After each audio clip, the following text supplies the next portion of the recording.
시청자 여러분 안녕하십니까. 하츠맨 매일경제입니다. 오늘 조간신문에 실려있는 사진과 만평부터 좀 보겠습니다. 중앙일보 1면입니다. 아버지가 탔던 빅토리아호 1등 항해사와의 만남이다라고 하고 있습니다. 문재인 대통령이 장진호 전투에서 흥남철수를 도왔던 전설적인 장진호 전투의 주인공이죠.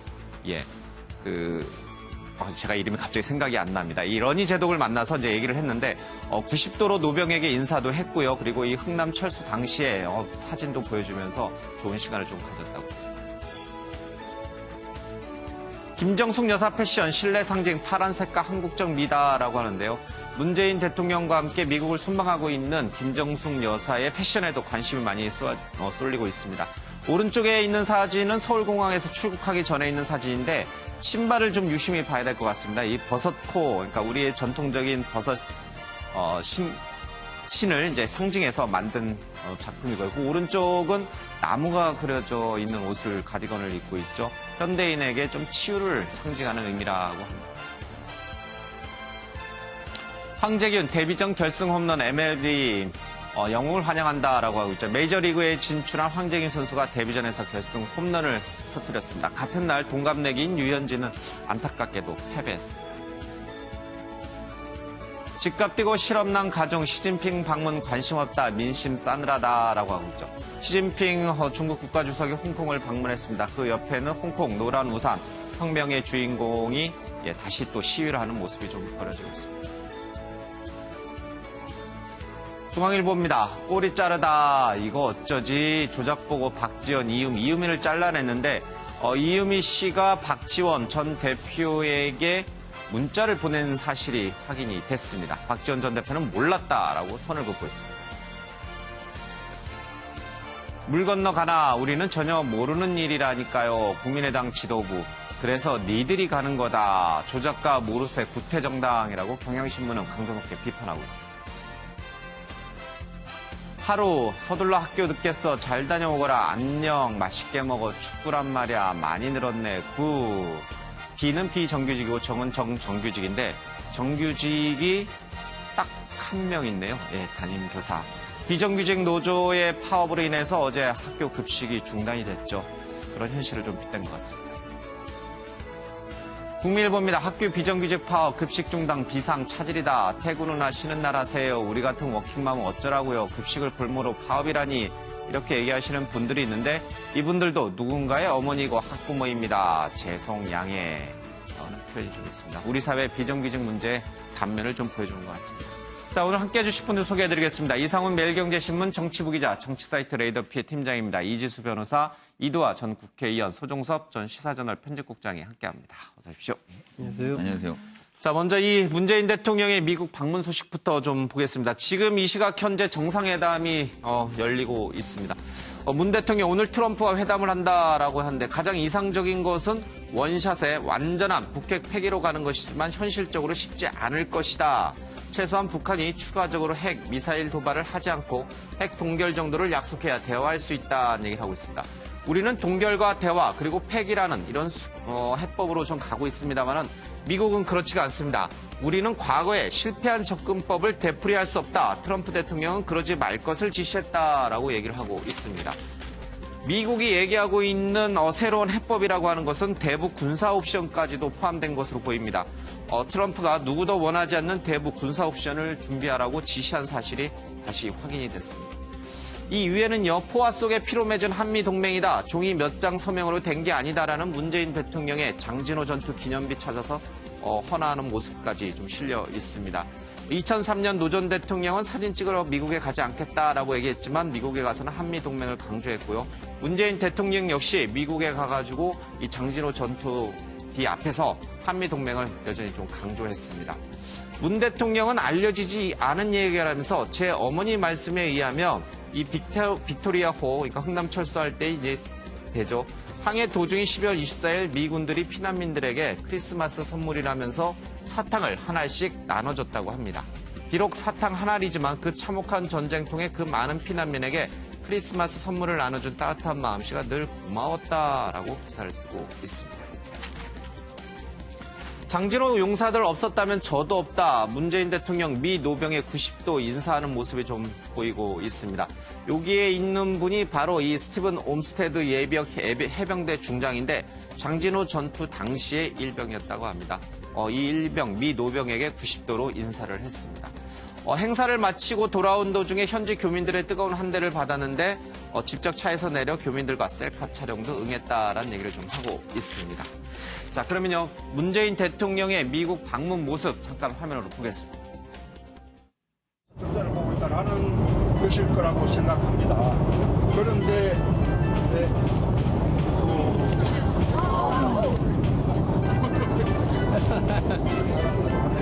잠시 멈추겠습니다.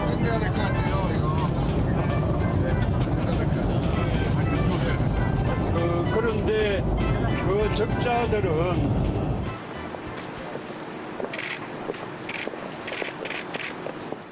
장진호 용사들의 놀라운 투혼 덕분에 10만여 명의 피난민을 구출한 흥남 철수 작전도 성공할 수 있었습니다.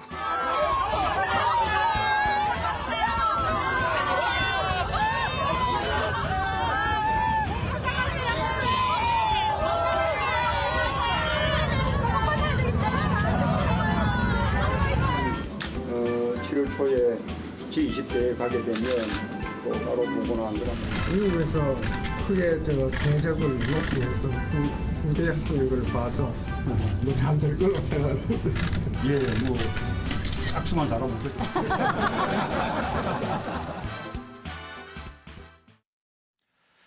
예, 지금 이 시각 현재 이 백악관에서는 부부 동반 만찬이 이루어지고 있습니다. 제가 앞서 잠깐 이제 정상회담이라고 얘기했는데 정상회담은 좀 아니고요. 이상훈 기자, 지금 이제 만찬이 한참 진행되고 있는데 지금 이제 만찬장에 들어서는 모습까지는 이제 좀 나왔습니다. 분위기는 꽤 괜찮을 거라는 전망은 좀 있어요.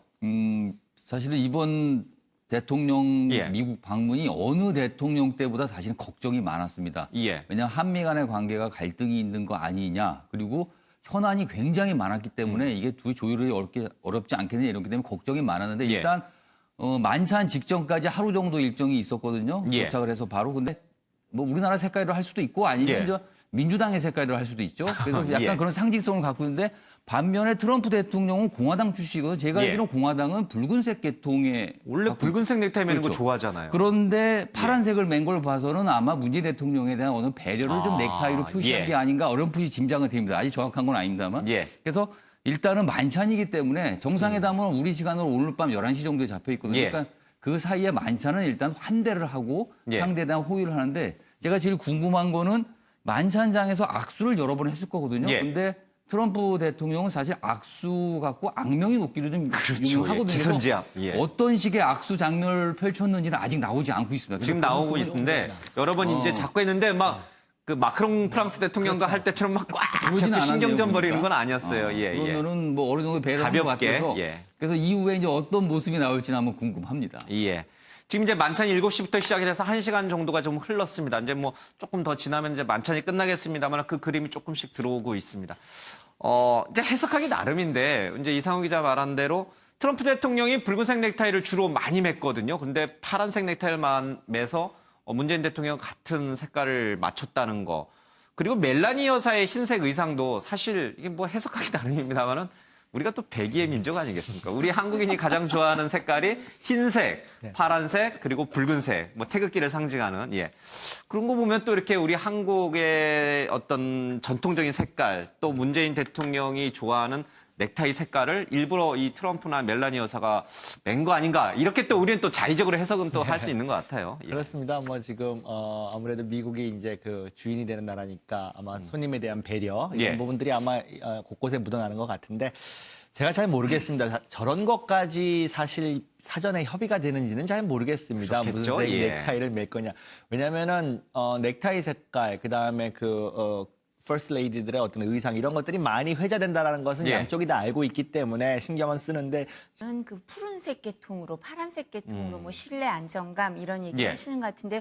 그래서 아마 비행기 트랩에서 내릴 때도 흰색 옷에 그 푸른색 그 무늬가 들어간 그림이 들어간 나무 그림이 들어간 옷을 입으셨고 그리고 또 이번에 또 그 만찬 일정에서 예. 쪽빛이라고 하거든요. 저 예. 색깔을 쪽빛 그 두루마기랑 밑에 치마를 보면 조금 더 남색이 나는 그 예. 옷을 입고 계시는데요.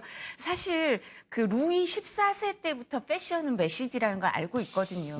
그런 책들이 쭉 패션에 관한 책을 보면 예. 그런 얘기가 나와요. 그렇기 때문에 뭐 영부인들은 특히 이 부분에 대해서는 그러니까 외국을 순방할 때는 의상 예. 컨셉이 그럴 수밖에 없다. 그러니까 전통 뭐 현대를 만나다 지금 예. 이렇게 얘기하시는데 아니면 색깔에 대해서도 그렇게 메시지라고 생각을 하는 거고요.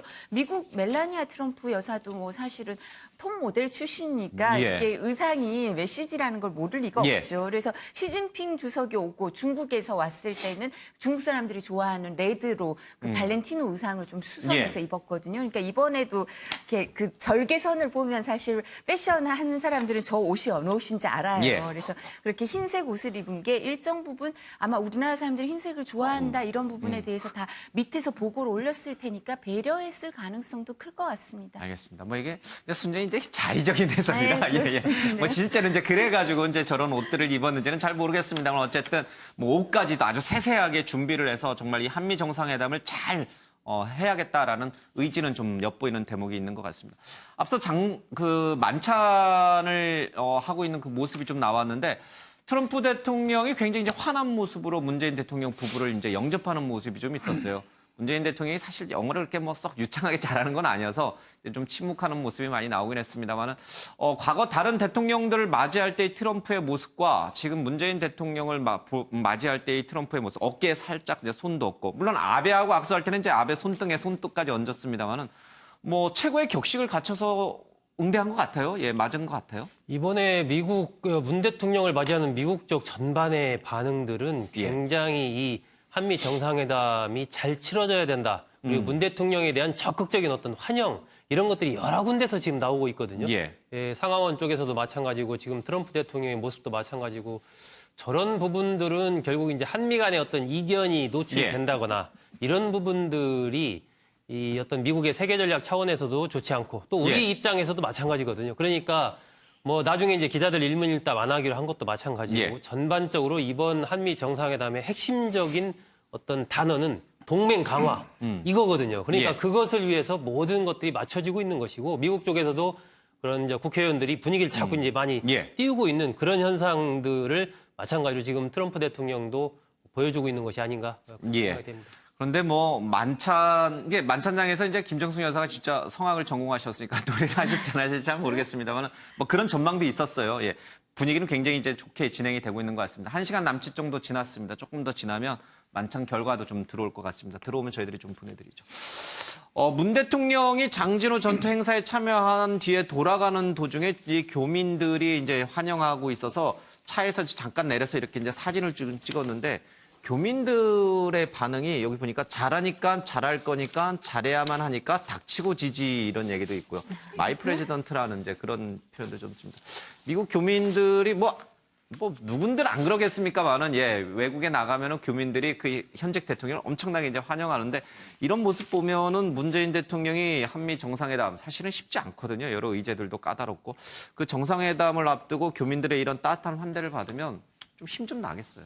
그렇죠. 아무래도 지금 처음 정상회담을 하러 미국에 가셨는데 어떻게 보면은 뭐 좀 그 긴장될 수도 있고 이런 부분이 있을 텐데 저렇게 교민들이 어저께 저도 저 관련 동영상을 봤습니다만은 지금 뭐 사진상으로 나온 것뿐만 아니라 제가 예상했던 것보다 훨씬 더 열렬한 환영이 있더라고요. 그다음에 국내에서 이렇게 유행되고 있는 뭐 이니 하고 싶은 대로 다 해 뭐 이런 식의 그 구호들 있지 않습니까? 그런 것들을 다 준비해 와가지고 이렇게 뭐 환대를 하는 걸 보고서는 저도 뭐 한편 흐뭇했고 아마 저렇게 돼서 이제 힘을 좀 받으셔가지고 뭐 한미 정상회담 하는 데 있어서도 좀 좋은 결과를 낳지 않을까 이런 예상을 해봅니다. 저런 거는 이렇게 동원하는 거 아니죠? 글쎄요, 뭐 외국까지 동원하기는 조금 쉽지 않을 것 같아요. 한인회에서 연락을 하긴 연락을 하겠지만, 하겠죠. 뭐 일정은 알려주고 어디로 와야 되는지는 알려줘야 되니까.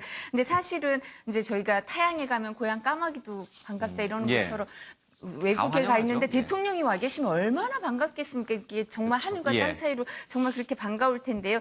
보통 우리나라 대통령들이 외국 순방, 특히 미국같이 교포들이 많은 데를 가면 첫 번째 일정이 교민 간담회. 동포 간담회 하죠. 네, 동포 간담회를 해서 이렇게 사실은 맞아요. 기운을 얻으시고 이렇게 일정을 하는데 이번엔 더 뜻깊은 뭐 장진호 전투 기념비 행사 있었지만 아마 동포들을 바로 교민들 보셔가지고 기운을 많이 얻으셨겠죠. 박근혜 전 대통령이 미국 갔을 때는 사실 뭐 화면에 잘 안 잡혔지만 시위도 있었거든요. 네네. 뭐 여러 가지 이제 현안과 관련해서 이제 미국 교민들의 시위도 있었지만 이번에는 글쎄 그게 있었는지 잘 모르겠지만 어쨌든 지금 사진상으로만 보면은 굉장히 환영하는 모습만 좀 비치고 있습니다. 그러나 이렇게 뭐 정상회담이 꽃길만은 아닐 거예요. 이제 앞으로 이제 굉장히 험난한 길을 오늘 밤에 아마 하게 되지 않을까 싶습니다. 자, 문 대통령 한미 동맹은 전쟁의 포화 속에서 피로 맺어졌다. 몇 장의 종이 위에 서명으로 맺어진 약속이 아니다. 대한민국은 여러분과 부모님의 희생과 헌신을 기억하고 있다. 감사와 존경의 기억은 영원히 계속될 것이다. 이 장진호 전투에 참여했던 이 옴스테드 중장은요, 3일 동안 눈보라가 왔고 길을 찾지 못하고 있었는데 새벽 1시쯤에 눈이 그치고 별이 보이기 시작해서 그 별을 보고 길을 찾을 수 있었다라고 회고하고 있습니다. 참으로 가슴 벅찬 감사와 감동의 시간이었다라는 얘기를 좀 하고 있고요. 옴스테드 장군 앞에서 절로 고개가 숙여졌다라고 합니다. 90도로 인사한 그 이유를 설명하고 있습니다. 이상훈 기자, 네.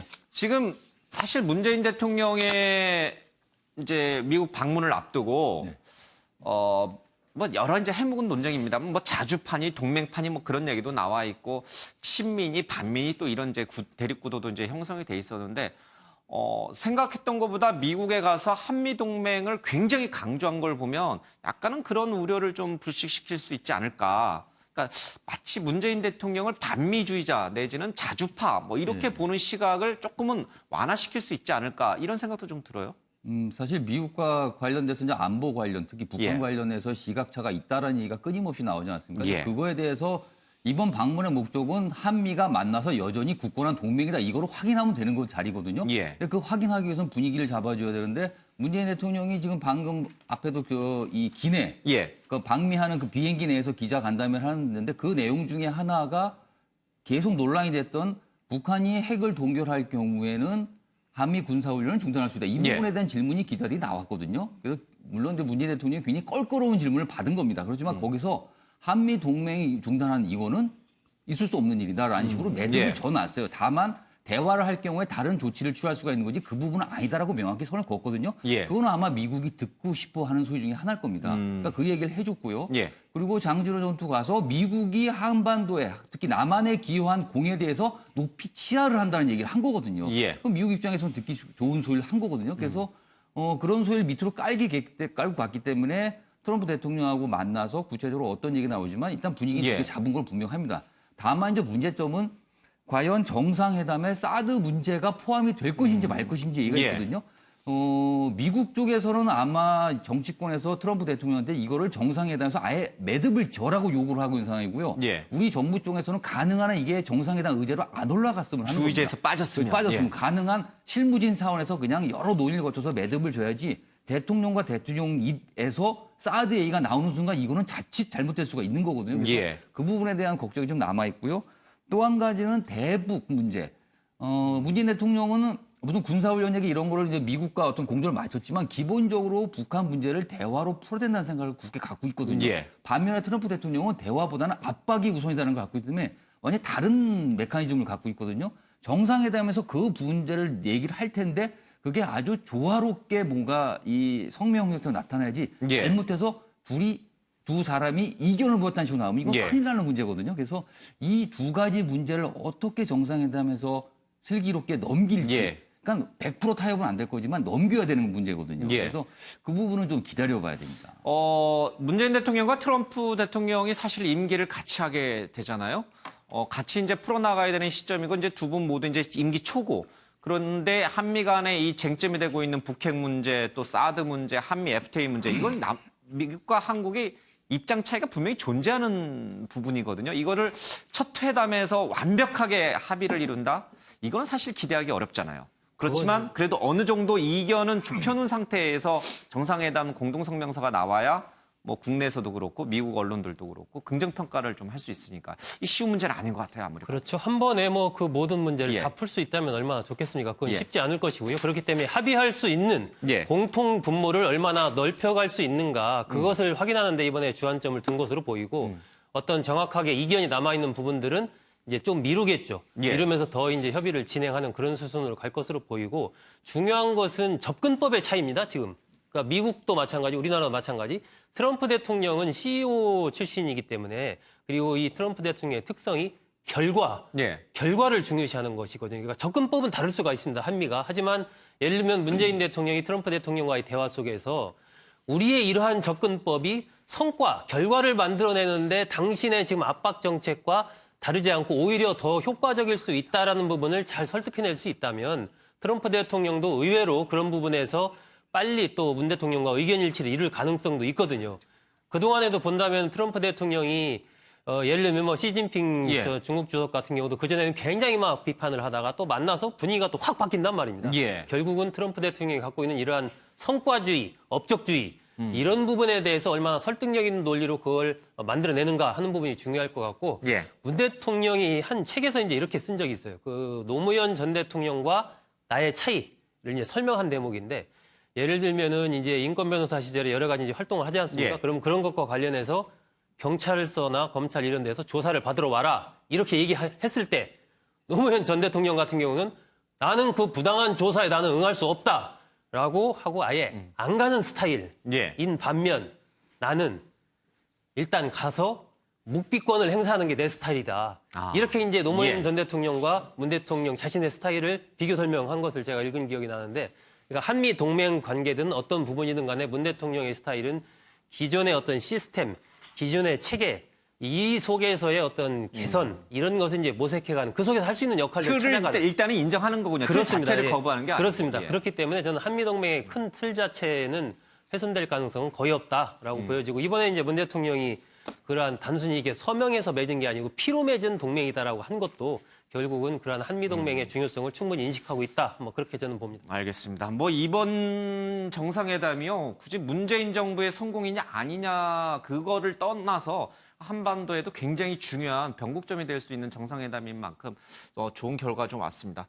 정말 이 신문 기사에 나온 대로 트럼프가 군사적인 옵션까지도 고려한 것을 준비하라고 지시한 게 사실이라고 한다면 우리의 운명도 굉장히 중요한 상황이 지금 놓여 있다고 볼 수 있거든요. 정상회담 좀 잘 이루어졌으면 좋겠습니다. 자, 이 수행을 했던 경제인단과 이제 오찬 차담회를 좀 하고 있는데 뭐 표정이 다들 밝습니다. 근데 문재인 대통령이 이런 얘기를 했어요. 기업인과 악수하는 문 대통령, 나는 친기업이다 이런 얘기를 좀 했고요. 나는 친노동 맞다. 그러나 기업 변호사도 오래 했다라고 하면서 일각에서 지금 제기되고 있는 글쎄요, 뭐 노동자 편에 쓸 거 아니냐 이런 이제 우려를 좀 불식시키려고 노력을 하는 모습입니다. 잘 분위기가 잘 맺어진 거죠? 예. 일단은 지금 같이 미국을 방문하면서 투자 계획에 대한 것들도 상당히 공격적으로 지금 가져가고 있고 이런 부분에 대해서 아마 문재인 대통령도 어느 정도의 존중하고 이런 부분이 있을 겁니다. 근데 이제 친기업이다라는 말 자체가 지금 어떻게 해석돼야 될지는 잘 모르겠습니다. 사실은 지금 재벌 개혁 뭐 이런 이야기들이 지금 공정위를 중심으로 해가지고 이제 그 적폐 청산의 하나로서 이야기가 되고 있는데 사실은 그런 것들이 다 사실은 어떻게 보면 친기업적인 겁니다. 기업은 잘 되라. 기업은 정말 세계 곳곳에 나가가지고 수출도 하고 돈 외화도 벌어들이고 하되 다만 오너들과의 관계, 오너들이 잘못되는 악행들 이런 것들은 좀 규제하겠다. 이런 것들이 이제 경제 민주화, 재벌 개혁이기 때문에 나는 친기업이다. 이 부분은 원칙적으로 제가 보기엔 틀린 말은 아니다라고 생각을 하고 있습니다. 예. 좀 뭐 기업인들과도 좋은 관계를 유지하고 사실 이제 비정규직 문제라든지 노동 문제도 국내에서 뜨거운 현안인 만큼 대통령이 중심을 좀 잘 잡아야 될 것 같습니다.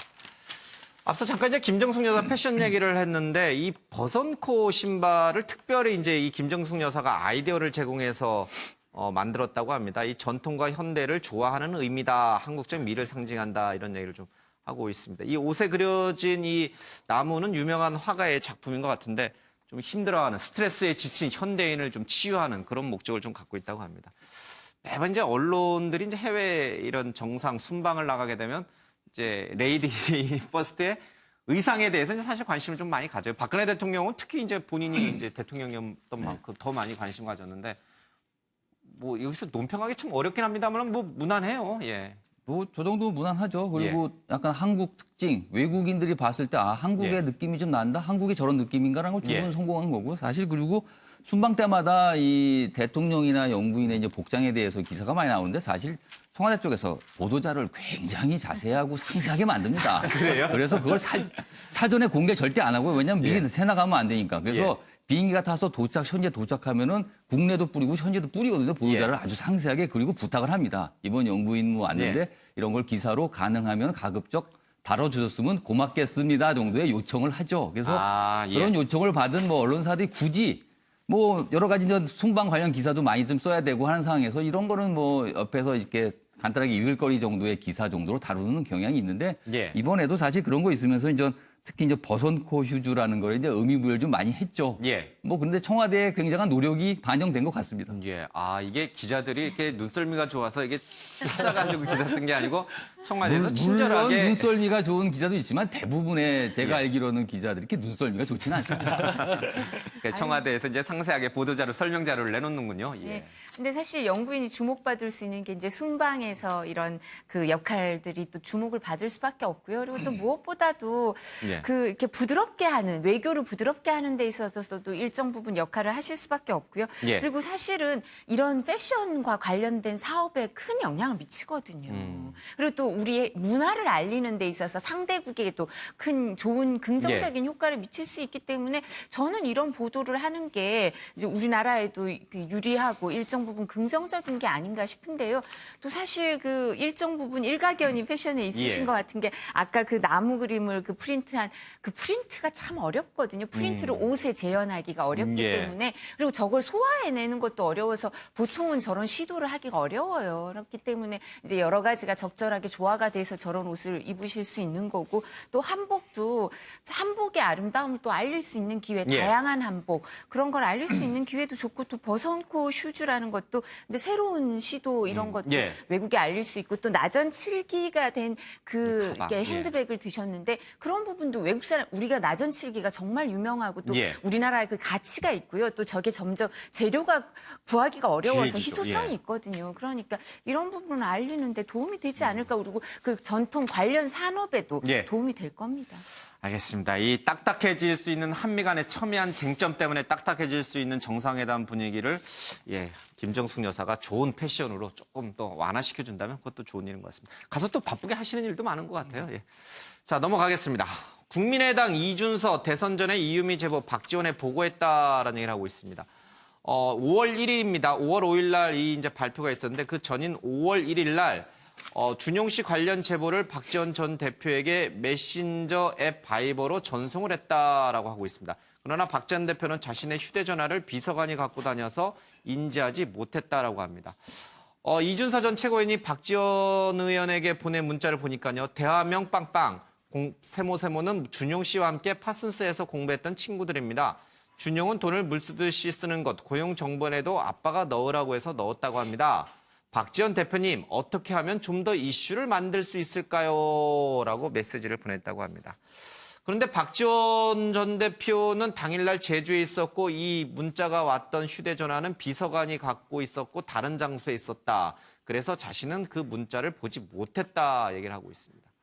이유미 씨의 변호를 맡고 있는 이 안철수 전 대표의 이른바 측근이라고 불리는 송강 변호사 소속 변호사는 이유미 씨가 자기를 찾아와서 눈물을 흘리면서 살려달라고 하더라라고 해서 자기가 마지못해 재판을 맡았다라는 얘기를 하고 있습니다. 이준서, 박지원에게 제보 전달 후 자문구에 박 못 받았다. 이제 진실 공방으로 좀 커져가고 있는 것 같습니다. 이 대목을 좀 하나 좀 짚어봐야 될 것 같습니다.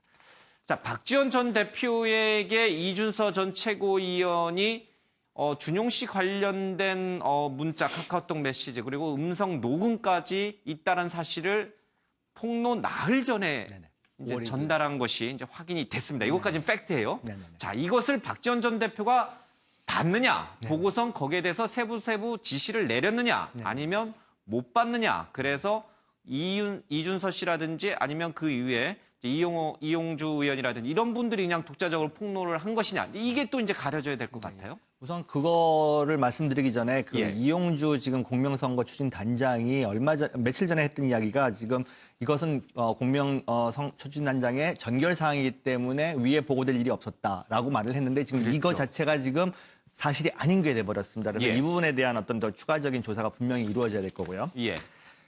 지금 검증의 문제, 검증이 하지 못했기 때문에 지금 이렇게 사태가 불거졌다라고 하는 비판이 일자 박지원 전 대표가 이걸 내가 봤더라면은 좀 다르게 판단할 수 있지 않겠냐라는 의도로서 나는 그때 5월 1일 날 보낸 거를 휴대폰이 뭐 비서관에게 가 있는 바람에 못 봤다.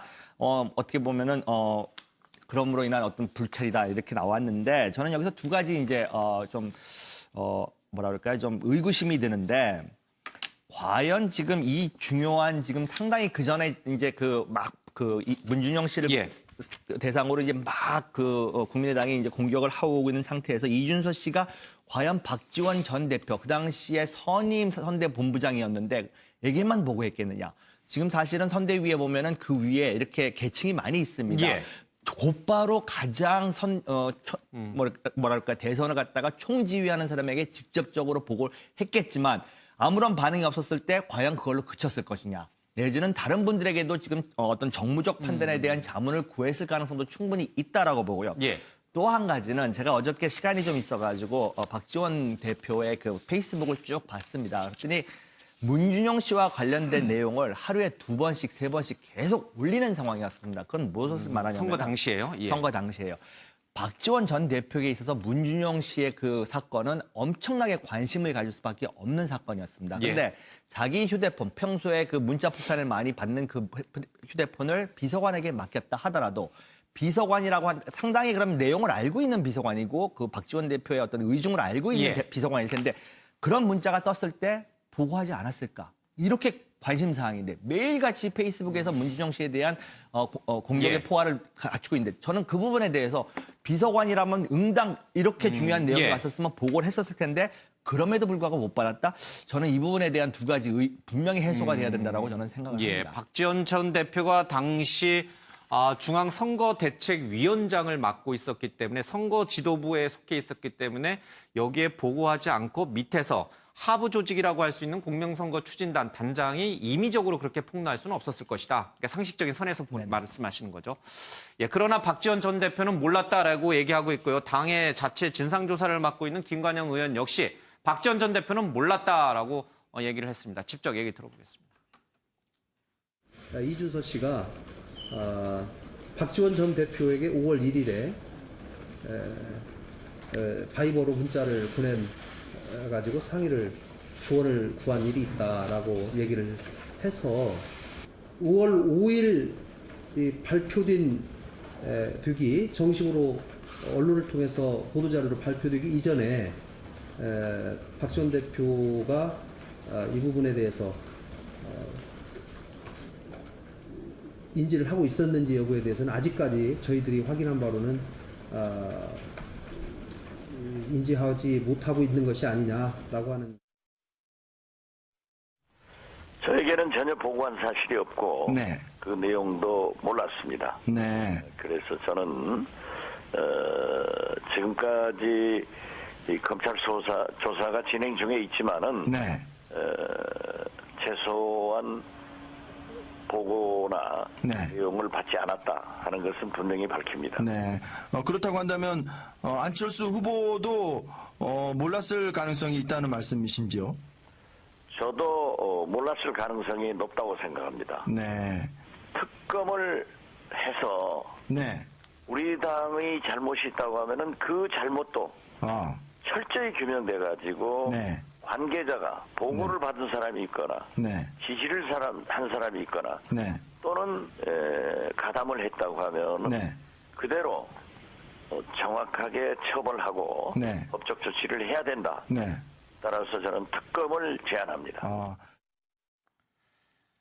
예, 이준서가 박지원 전 대표에게 보낸 문자에는 어떻게 이슈 만들까요? 그러니까 박지원 전 대표가 사실은 뛰어난 전략통이다 보니 이제 아마 이 부분을 자문을 구한 것 같습니다.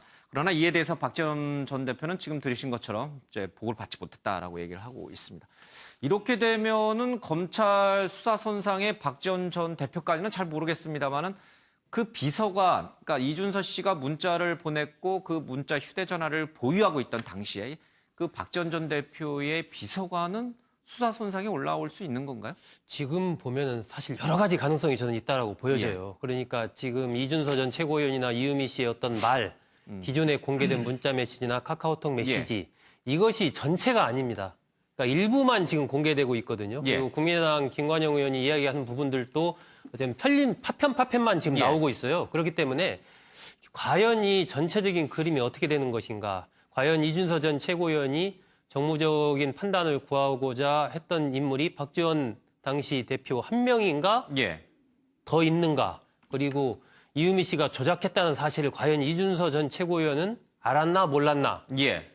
너무 많은 지금 미스터리가 있는 상황이기 때문에 이게 사실 어디로 튈지 지금 럭비공 같은 그런 상황이어서 검찰 일단 수사를 지켜봐야 되는데 검찰로서는 모든 가능성을 열어놓고 관련자들 관련된 부분에 대해서 아마 철저한 수사를 할 것으로 그렇게 예상이 됩니다. 알겠습니다. 애초에 이 문제가 불거지자 국민의당은 이유미 씨에게 모두 쏘은 것이다. 당도 쏘갔고 뭐 최고 지도부도 쏘갔고 다 쏘갔다. 이유미 씨의 단독 범행이다. 이제 이렇게 선을 걷습니다만은 지금 새롭게 나타나고 있는 얘기들은 조금 더 윗선까지도 알지 않았겠느냐라는 유추가 가능한 대목들이 좀 나오고 있습니다. 그리고 지금 보면 이게 거의 두 축인데 하나는 조작 자체가 있고요. 조작 자체에 같이 공모했느냐, 알았느냐, 몰랐느냐 이런 부분이 하나가 있고 또 하나의 축이 지금 공개된 문자 메시지만 카카오톡 메시지만 봐도 5월 6일자 같은 경우 보면 증빙을 못하면 역풍 맞는다. 이런 얘기를 이준서 전 최고위원이 한단 말입니다. 이미 어제 폭로를 했는데 오늘 얘기하기를 증빙을 못하면 역풍 맞는다? 그러면 이미 5월 5일 날 얘기를 할 때 이것이 확실한 사실이다라는 것을 확신을 갖지 못한 상태에서 그냥 폭로를 해버렸다는 얘기거든요. 그렇겠죠. 그러니까 그런 부분들도 하나의 공당의 어떤 행위에 있어서 책임론이 제기될 수밖에 없는 상황이죠. 알겠습니다. 그리고 이제 또 한 가지 대목이 나오는데요. 자, 이제 이 부분입니다. 이준서 씨와 이유미 씨와 이준서 전 최고위원이 4월 22일부터 5월 6일까지 나눈 카카오톡 대화 내용을 이용주 의원이 좀 공개를 했는데 조작 관련 내용은 없었습니다.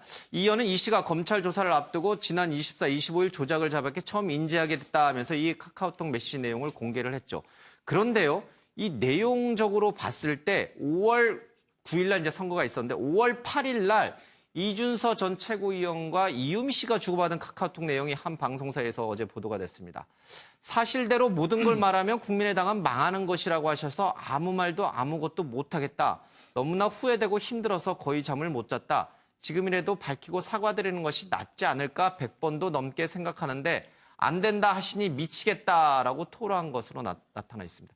이유미 씨가 대선 선거 전날인 5월 8일 날 이 5월 5일에 폭로했던 내용이 거짓이고 조작됐다라는 사실을 이준서 전 최고위원에게 털어놨고 이거 너무 불안하다. 이거 지금이라도 사과하자. 이게 조작됐으면 사실대로 밝히자라고 심경을 토로한 것이 다시 확인이 됐어요. 그러면 이용주 의원이 공개한 카톡 내용은 일부분만 발췌해서 언론에 공개한 게 아닌가. 또 여기까지 확산이 되는데 이거는 좀 차치하더라도 일단 이준서 전 최고위원은 저게 조작됐다는 사실을 대선 전에 알았다는 얘기네요.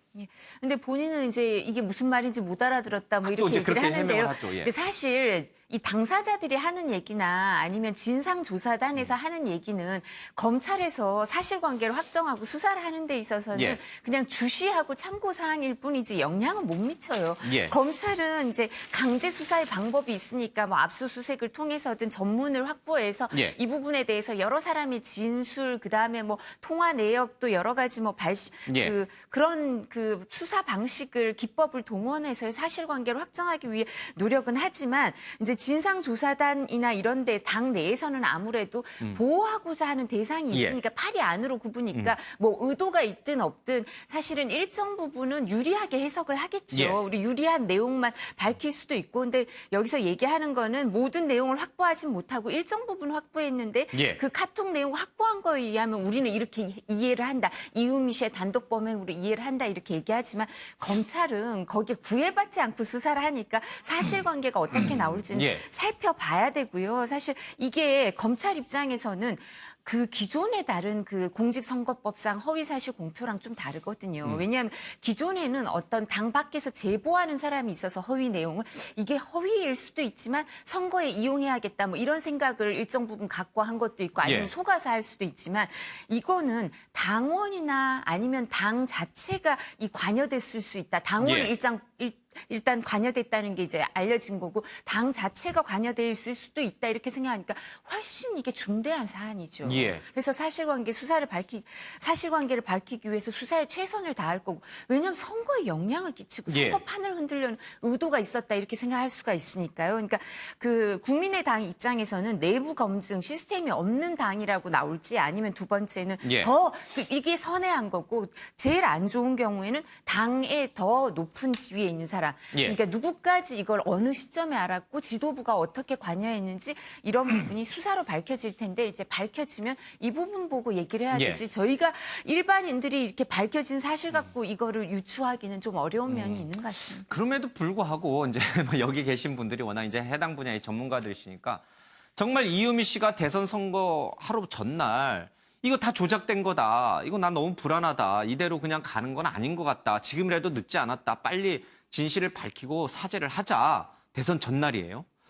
이렇게 이준서 전 최고위원에게 얘기를 했는데 그걸 받은 이준서 전 최고위원이 당 지도부에 이거를 알렸거나 아니면 이준서 전 최고위원의 해명대로 나는 도대체 이유미 씨가 이 대선 전날 이렇게 나한테 보낸 게 이게 무슨 말인지 몰라서 그냥 넘어갔다. 이렇게 우리가 좀 믿어야 되는 것인지 상식적인 선에서 한번 생각해 보면 어느 가능성이 더 큰 거예요? 상식적인 선에서 한번 따져보죠. 지금 이 사건 두 개가 형식하고 내용 두 가지가 같이 가고 있는 형식적으로 측면은 윗선 보고를 어디까지 했느냐 문제잖아요. 그 윗선 보고에 대한 논란이 계속 있는데 당초에 국민의당 쪽에서는 이거는 윗선 보고를 안 했고 공명선거 추진 단장 그 선에서 끝냈고 그리고 뭐 이유미 씨의 단독 범행이었다 이렇게 했는데 이 윗선 보고에 대해서 이 매듭을 지려고 했던 국민의당이 흔들리고 있는 게 박지원 전 대표 얘기가 나오면서 흔들려 버리고 있거든요. 그렇다면 박지원 전 대표는 그 당시에 안철수 대선 후보를 뺀 최고 수위의 윗선이거든요. 근데 문자로 뭐가 갔다는 거죠. 물론 못 봤다고 하죠. 그렇다면 그 중간 단계에 있는 그 다음 윗선들은 몰랐겠느냐라는 상식적 의문을 하게 되기 때문에 지금 보고 부분에서 흔들리고 있는 거거든요. 지금 국민의당 주장이. 그다음에 내용 측면에서 보면은 내용은 조작한 것을 조작은 사실이니까요. 알았느냐 몰랐느냐 부분이잖아요. 당 근데 지도부가. 그 부분에서는 당 지도부에서는 그건 이유미 씨 단독으로 조작해서 온 거지 나머지 사람들은 아무도 몰랐다라는 거지만 지금 5월 8일 문자가 또 등장을 함으로써 아니 그럼 이건 누군가가 뭔가 알고 있었다는 거 아니냐? 그러니까 당이 망하는 꼴 보기 싫으니까 가만히 있어라고 누군가 얘기를 했으니까 이런 거잖아요. 그래서 이 조작했다는 사실도 누군가가 알고 있어서 지시를 했다는 게 되거든요. 그러니까 또 흔들리게 되는 거죠. 그러니까 국민의당이 내놓던 증거 조작은 단독 범행이었다라는 주장이 여러 가지 사실들이 추가적으로 나오면서 지금 흔들리고 있는 상황이라서 검찰이 이걸 가만두겠습니까? 집요하게 파고들겠죠. 이유미 씨의 단독 범행이었다. 단독 조작이었고 그 사실을 당 지부나 그 누구도 몰랐다. 비로소 이유미 씨가 찾아와서 실토를 하는 바람에 알게 됐다라는 게 지금까지 국민의당 해명이었습니다만은 그것이 이상훈 기자 말대로 다 흔들리고 있습니다. 깨지고 있습니다. 그 근거가 흔들리고 있는데 이유미 씨의 녹취 내용도 좀 들어보고요. 어제 구속영장이 발부가 됐습니다. 그 모습도 잠깐 보겠습니다. 박지원 안철수 씨 사전에 알고 있었습니까? 이전 최고위원 카톡 공개한 거 어떻게 생각하세요? 여전히 단독 범행이라고 말씀하셨나요? 공개된 카톡 조작된 거 아닌가요? 혹시 대가를 약속받은 게 있었습니까? 구속되는데 심정 어떠세요? 왜 조작하셨어요? 억울한 점 없으세요? 왜 조작하셨어요?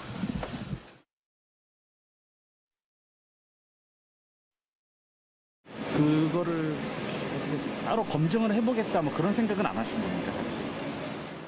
뭐 제가 이렇게 요청하면은 다 피드백이 왔으니까 물어보겠다. 검증 과정이라는 건 녹취록과 녹취 파일을 비교하는 것 그거밖에 없었나요? 그렇죠. 물어보고 이름만 알고 이유미 씨가 이렇게 건네준 기록만 확인을 하신 거죠. 그렇죠. 그럼 그 이후에 당 차원에서 이 자료를 다시 한번 확인해 볼 수 있는 어떤 뭐 그런 작업을 좀 해보겠다 뭐 그런 움직임은 없었습니까? 이게 얘기를 했었네요.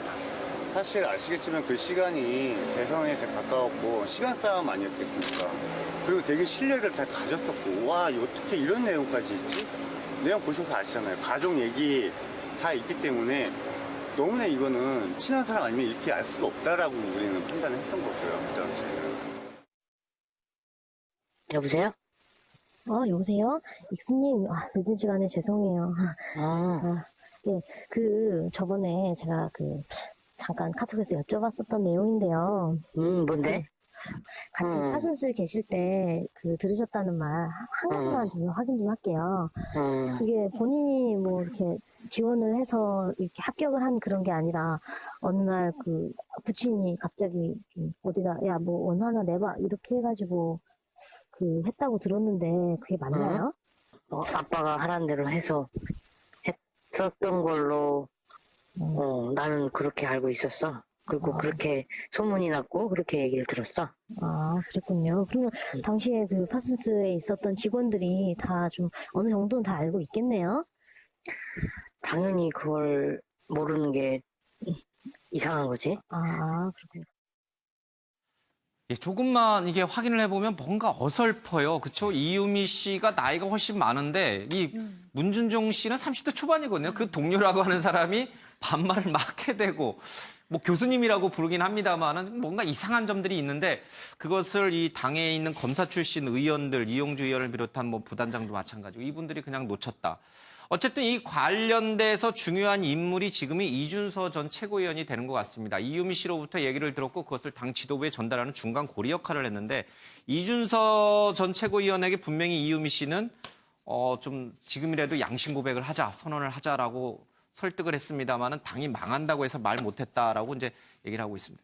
이준서 씨를 조금 더 확인해 보면 좀 알 수 있지 않을까요? 그러나 당에서는 이준서 전 최고위원이 조작 사실을 몰랐던 게 확실하다. 이렇게 이미 선을 긋고 결론을 내렸어요.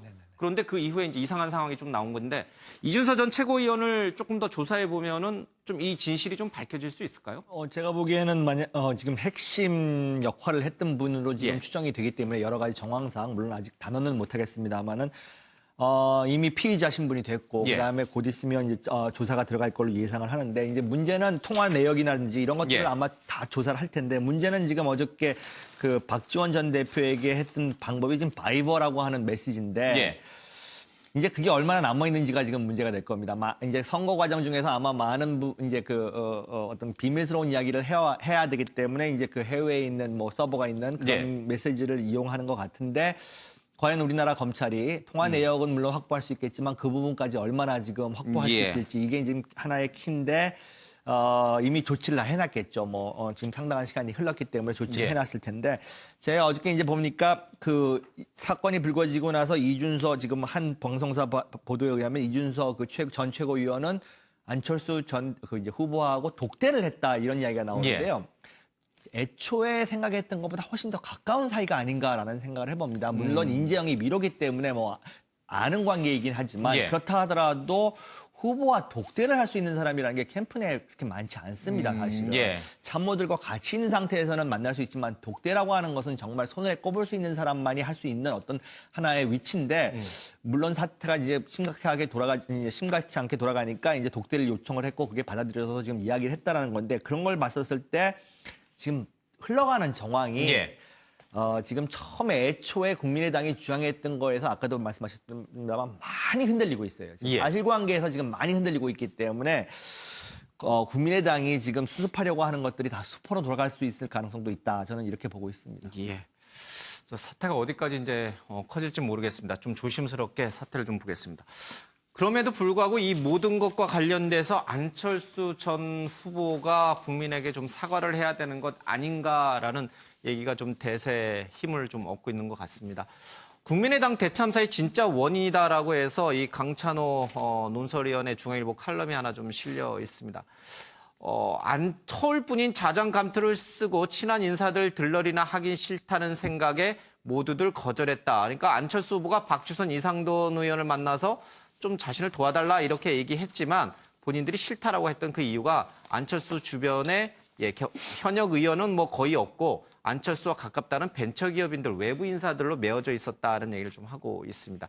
그리고 정작 이 의원 배지를 달고 있는 분들은 대선이 끝난 뒤에 전당대회에서 당권을 잡기 위해서 자기 정치를 하러 다니느라 바빴다. 이런 얘기를 하고 있습니다.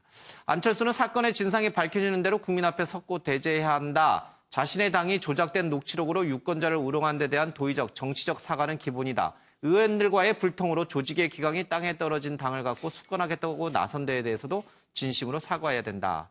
이해운 대표에게 좀 뭔가 배워라라는 얘기도 좀 있는데요. 이해운 대표가 당대표에 당선되자마자 김무성 의원을 찾아갔습니다. 김무성 의원과는 사이가 약간 좋지 않은 모양입니다.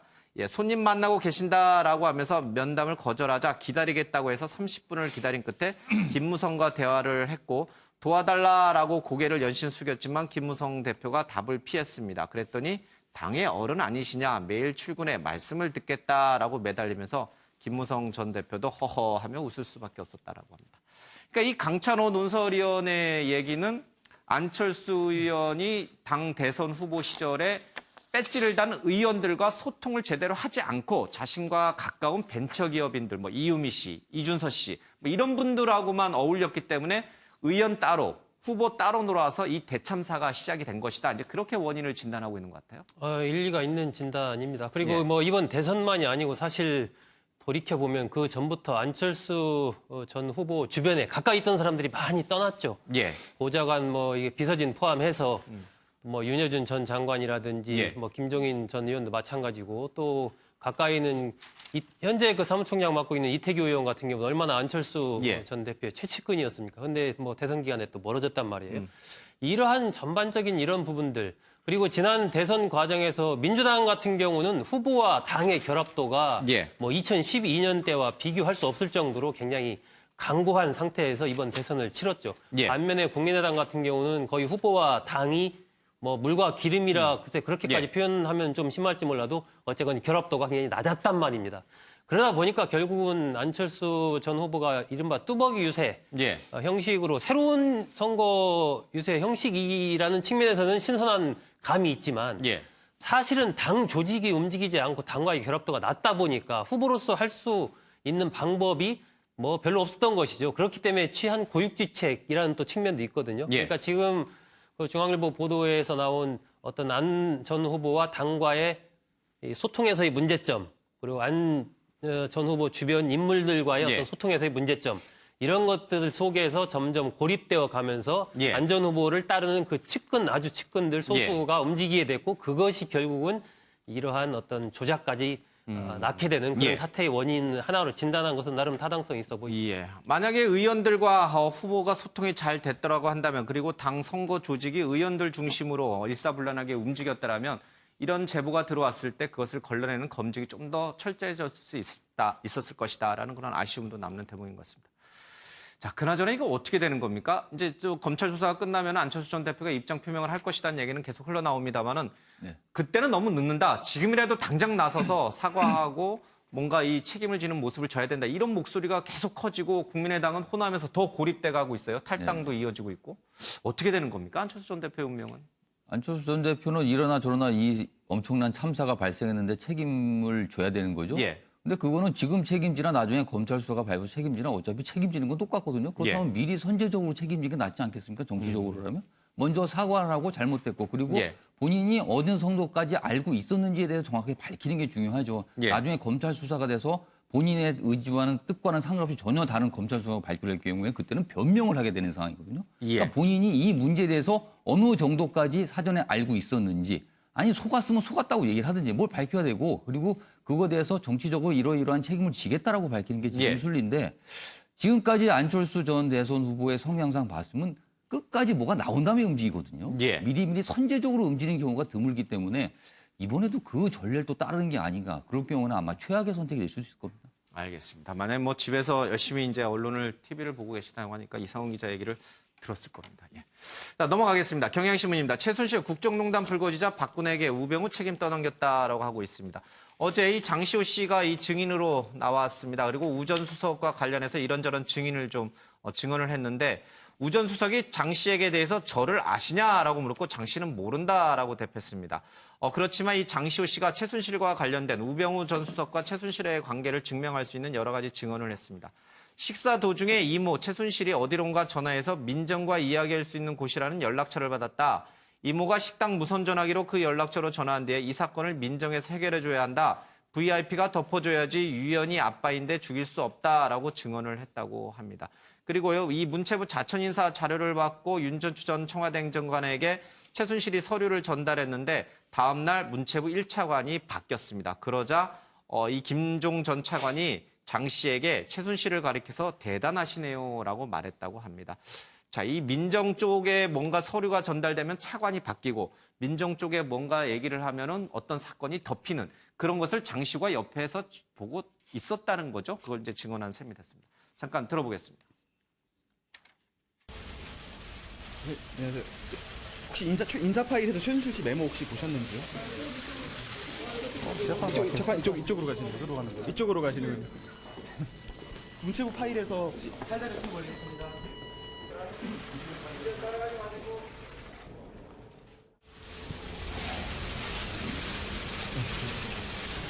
출소 처음으로 법정에 출석하는 심경 한마디만 내주시죠. 증언 잘 하겠습니다. 최순실 씨 그 인사 파일 민정수석실에 보냈다는 의혹에 대해서는 어떻게 보세요? 나오시죠. 이도현님, 이게 사실은 뭐 새로운 얘기는 아니에요. 그죠? 장시호 씨가 우병우 전 민정수석을 직접 만나거나 본 적은 없어요. 그러나 최순실이 우병우 전 민정수석과 수시로 연락하고 있다라는 그런 정황은 좀 옆에서 지켜본 것 같아요. 그렇죠? 네. 그리고 또 이제 민정 쪽이라고 얘기를 하면서 최순실 씨도 이제 우병우 전 수석이라고 이름을 직접 언급한 것 같지는 않아요. 또. 예. 그리고 이제 검찰 그 법 쪽에 지금 여러 가지 얘기가 있는데 사실 검찰 진술이 이렇게 흘러나오면서 최순실 씨가 다른 사건에 대해서도 진술이나 증언을 할 때 우병우 전 수석을 직접 언급하는 적이 없대요. 예. 이제 언급하는 적은 없는데 항상 그래도 일정 부분 보호해 주려는 태도를 보였다. 뭐 우호적인 관계인 것 같았다. 옛날에 이런 얘기가 쭉 나오는데요. 근데 사실 장시호 씨가 뭐 특급 도움이라는 얘기를 들으면서 여러 가지 그 법원이나 검찰에 유리한 이 국정농단 사건에 있어서 그 도움이 되는 그런 진술을 많이 했죠. 근데 이 사람 자체가 포토 메모리를 갖고 있나 봐요. 그러니까 사진 같은 기억력을 갖고 있어서 사실 이렇게 뭐 어떤 그 서류를 보고도 거기에 나와 있던 걸 다 기억해서 얘기해주고 뭐 이런 게 있으니까요. 그런 것처럼 이렇게 자세한 진술을 해주면 이 증인 자체가 이제 좀 신뢰도가 높은 증인이 될 수밖에 없어요. 근데 지금 말씀하신 것처럼 이게 정황 증거일 뿐이지 직접적으로 알았다는 거 사실관계는 여러 가지 이제 정황 증거, 간접 증거 이렇게 모여서 어떻게 사실관계를 인정할지는 모르겠지만 우병우 전 수석에게는 불리한 얘기가 많은 거죠. 그러니까 우병우 전 수석이 본인이 직접 신문할 기회를 얻어가지고 뭐 나 아냐고 막 따졌다고 하잖아요. 그런 것처럼 이 우병우 전 수석에게는 지금까지 정말 본인을 보호하기 위해서 여러 가지 법률 지식을 발휘해서 사실 최순실 씨를 모른다, 관계도 없고 만난 적도 없고 내가 도와준 적도 없고 이 국정농단 그 행위를 알고 내가 방치한 적도 없다 이런 취지의 얘기를 한 거 아니에요. 근데 이제 장시호 씨 얘기를 들으면 일정 부분 교류가 있었던 것 같다. 그리고 우호적인 관계인 것 같다라고 그런 정황이 나오니까 이제 그 우병우 전 수석 입장에서는 껄끄러운 증인이죠. 그렇군요. 알겠습니다. 자, 이 시각 현재 미 백악관에서는 한미 부부 정상들의 이 부부 만찬이 이어지고 있습니다. 이 관련해서 박진아 아나운서 얘기 좀 잠깐 듣고 오겠습니다. 지난 28일 문재인 대통령은 한미 정상회담을 위해 3박 5일 일정으로 미국 방문길에 올랐는데요. 문 대통령을 배웅하는 내내 유독 해맑은 미소를 보인 사람이 있습니다. 바로 임종석 비서실장인데요. 이 모습을 본 누리꾼들은 세상을 다 가진 듯한 미소다, 상사가 없으면 참을 수 없는 즐거움이라며 뜨거운 관심을 보였습니다. 사실 청와대 비서실장은 누리꾼들 사이에서 극한 직업으로 불리는데요. 지난 5월 13일 대선 후 첫 주말이었지만 문 대통령의 권유로 임 실장은 북악산 산행길에 함께해야만 했습니다. 또 지난 9일엔 문 대통령이 직원 식당을 깜짝 방문해 임 실장은 식사하고도 1시간 동안 산책까지 해야만 했는데요. 하지만 임 실장의 이런 한방 미소를 놓고 일각에선 성격 때문이라는 반론도 나오고 있습니다. 지난 5월이었죠. 추미애 대표와의 회동 때도 특유의 한박 웃음을 지어 보였기 때문인데요. 긍정적이고 쾌활한 성격으로 임 실장에겐 미스터 한박이라는 별명이 붙기도 했습니다. 이어서 대담으로 가보겠습니다. 임종석 실장의 환한 미소는 이제 직장에서 상사, 부장이 휴가 갔을 때 그 밑에 직원들이 좋아하는 마음 아니겠느냐 이제 해르는 해석이 있습니다. 좋으시겠습니다. 그러나 뭐 시간이 다 지나가서 곧 돌아오시니까. 자, 이해운 지금 바른정당 대표가 이명박 전 대통령을 예방했는데 박 전 대통령 때문에 보수가 큰일 났다 이렇게 얘기를 했습니다. 박 전 대통령이 잘했으면 참 좋았을 텐데 박 전 대통령 때문에 보수가 큰일 났다. 괴멸 위기에 처했다라는 취지로 얘기를 했다고 합니다. 자, 이와 관련해서 지금 보수를 새롭게 좀 부활시켜야 되는 역할을 하고 있는 이 자유한국당. 목에 좋다면서 원유철 후보가 사탕을 건네자 홍준표 후보가 거기 뭐가 들어있을 줄 알고라고 하면서 거절했다고 합니다. 이게 이제 기사화가 될 정도인데 이상욱이죠. 이 보수가 이제 살아나야 된다. 박근혜 전 대통령 때문에 보수가 다 망했다. 그렇지만 지금 보수가 살아날 기미가 보입니까? 저게 기미로 보니까 사탕 하나 주는데도 저런 얘기가 나오는데 어떻게 살아나겠습니까? 이 사탕 하나 주는 거에서 발언이 이건데 이게 통상적인 반응은 아니지 않습니까? 그냥 농담으로 한 건지 진짜 아주 농담인데 좀 거친 농담이겠죠. 근데 진짜 안 먹은 건 맞아요. 안 받았어요. 하는 건지 아니면 진짜 평소에도 본인이 그런 생각을 하고 있어서 의심쩍어서 안 받은 건지는 모르겠으나 이게 보수 정당에서 당대표를 뽑는데 경쟁자끼리 이런 반응을 보인다는 게 이게 보수가 살아날 기미겠습니까? 아직 멀었다고 봅니다. 땅바닥까지 온 게 아니라 땅을 파고 들어가고 있습니다. 보수가 지금. 근데 사실 시간이 많지는 않잖아요. 당장 내년에 지방선거 있잖아요. 지금 이 당을 추스리고 다시 새롭게 나서지 않으면 장담하기 어렵잖아요. 지금 시점에서 내는 지방선거에서의 어떤 이 희망을 자유한국당이 갖는다? 이거 저는 그 기대 자체가 난망이라고 생각합니다. 일단은 내년 지방선거 역대 그 경우도 마찬가지였어요. 집권한 정부가 출범하고 나서 그 2년차 안에 치러진 지방선거는 집권 여당이 대부분 승리합니다. 그러니까 내년도 뭐 당연히 그런 흐름으로 갈 것이고 더군다나 이번 같은 경우는 국정농단 사태라는 정말 전대미문의 사태 속에서 새 정부가 탄생을 했고 하기 때문에 내년 지방선거에서도 어떤 지금 보수 세력이 유의미한 뭔가 승리를 한다? 이것은 저는 뭐 그런 일은 일어나지 않을 것이다라고 보고요. 오히려 내년 지방선거까지 그야말로 처절한 패배를 한 이후에 그 이후에 이제 2020년에 국회의원 선거가 있지 않습니까? 그러니까 내년 지방선거 패배 이후에 뭔가 좀 새로운 변화의 흐름 같은 것들이 좀 일어나지 않을까 하는 그런 생각이 듭니다. 그러나 이렇게 부정적이어도 역시 홍준표 전 후보가 당선 가능성이 좀 유력하다 이런 게 많은 분들의 지금 전망이던데요. 뭐 아무래도 지금 홍준표 지사가 제일 뭐 유력하다 이런 이제 분석들이 많이 있는 것 같고요. 뭐 나머지 지금 경쟁자분들이 사실은 다 훌륭한 뭐 정신이긴 합니다만은 사실 홍준표 지사에게 대항이 될 수 있는 대항마가 지금 못 되고 있는 것이 사실이고요. 저는 이런 거를 하나 지적드리고 싶습니다. 모든 선거에서 지고 나서 패배한 정당은 보통 가장 화두로 올라와야 되는 것이 혁신, 변화 이런 것들인데 지금 자유한국당은 그런 모습을 보여주지 못하고 있다는 것 때문에 앞으로도 좀 난망하지 않나 이런 생각을 해봅니다. 알겠습니다.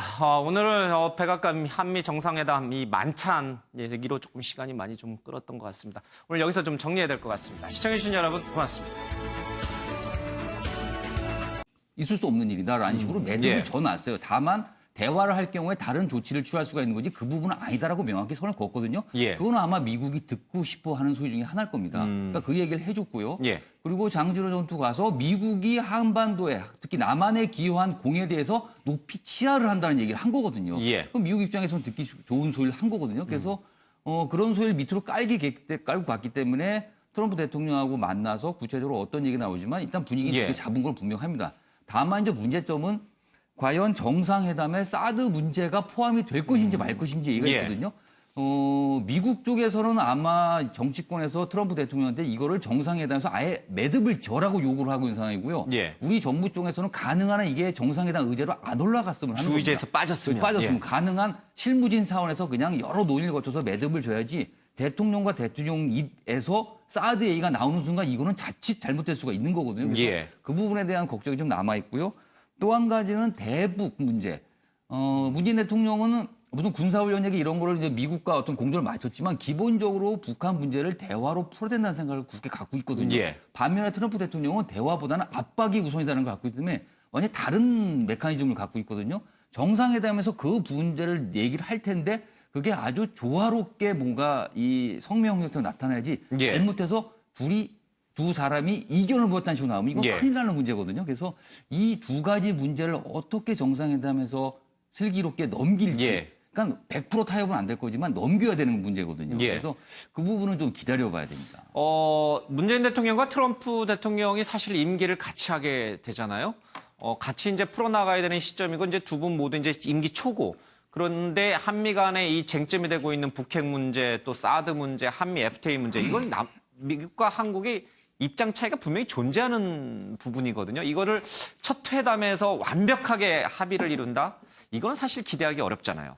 그렇지만 그래도 어느 정도 이견은 좁혀놓은 상태에서 정상회담 공동성명서가 나와야 뭐 국내에서도 그렇고 미국 언론들도 그렇고 긍정평가를 좀 할 수 있으니까 이 쉬운 문제는 아닌 것 같아요. 아무래도. 그렇죠. 한 번에 뭐 그 모든 문제를 예. 다 풀 수 있다면 얼마나 좋겠습니까? 그건 예. 쉽지 않을 것이고요. 그렇기 때문에 합의할 수 있는 예. 공통 분모를 얼마나 넓혀갈 수 있는가 그것을 확인하는 데 이번에 주안점을 둔 것으로 보이고 어떤 정확하게 이견이 남아있는 부분들은 이제 좀 미루겠죠. 예. 미루면서 더 이제 협의를 진행하는 그런 수순으로 갈 것으로 보이고 중요한 것은 접근법의 차이입니다. 지금. 그러니까 미국도 마찬가지, 우리나라도 마찬가지. 트럼프 대통령은 CEO 출신이기 때문에 그리고 이 트럼프 대통령의 특성이 결과를 중요시하는 것이거든요. 그러니까 접근법은 다를 수가 있습니다. 한미가. 하지만 예를 들면 문재인 대통령이 트럼프 대통령과의 대화 속에서 우리의 이러한 접근법이 성과, 결과를 만들어내는데 당신의 지금 압박 정책과 다르지 않고 오히려 더 효과적일 수 있다라는 부분을 잘 설득해낼 수 있다면 트럼프 대통령도 의외로 그런 부분에서 빨리 또 문 대통령과 의견 일치를 이룰 가능성도 있거든요. 그동안에도 본다면 트럼프 대통령이 예를 들면 뭐 시진핑 저 중국 주석 같은 경우도 그전에는 굉장히 막 비판을 하다가 또 만나서 분위기가 또 확 바뀐단 말입니다. 예. 결국은 트럼프 대통령이 갖고 있는 이러한 성과주의, 업적주의 이런 부분에 대해서 얼마나 설득력 있는 논리로 그걸 만들어내는가 하는 부분이 중요할 것 같고 예. 문 대통령이 한 책에서 이제 이렇게 쓴 적이 있어요. 그 노무현 전 대통령과 나의 차이를 이제 설명한 대목인데 예를 들면은 이제 인권 변호사 시절에 여러 가지 이제 활동을 하지 않습니까? 예. 그럼 그런 것과 관련해서 경찰서나 검찰 이런 데서 조사를 받으러 와라 이렇게 얘기했을 때 노무현 전 대통령 같은 경우는 나는 그 부당한 조사에 나는 응할 수 없다라고 하고 아예 안 가는 스타일인 반면 나는 일단 가서 묵비권을 행사하는 게 내 스타일이다.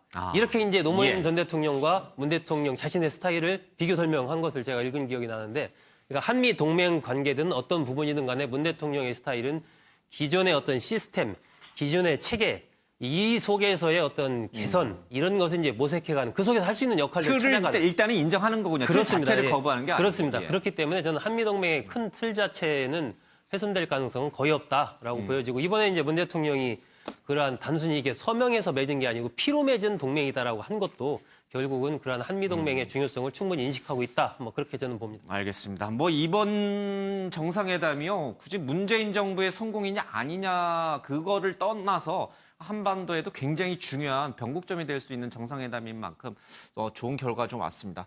정말 이 신문 기사에 나온 대로 트럼프가 군사적인 옵션까지도 고려한 것을 준비하라고 지시한 게 사실이라고 한다면 우리의 운명도 굉장히 중요한 상황이 지금 놓여 있다고 볼 수 있거든요. 정상회담 좀 잘 이루어졌으면 좋겠습니다. 자, 이 수행을 했던 경제인단과 이제 오찬 차담회를 좀 하고 있는데 뭐 표정이 다들 밝습니다. 근데 문재인 대통령이 이런 얘기를 했어요.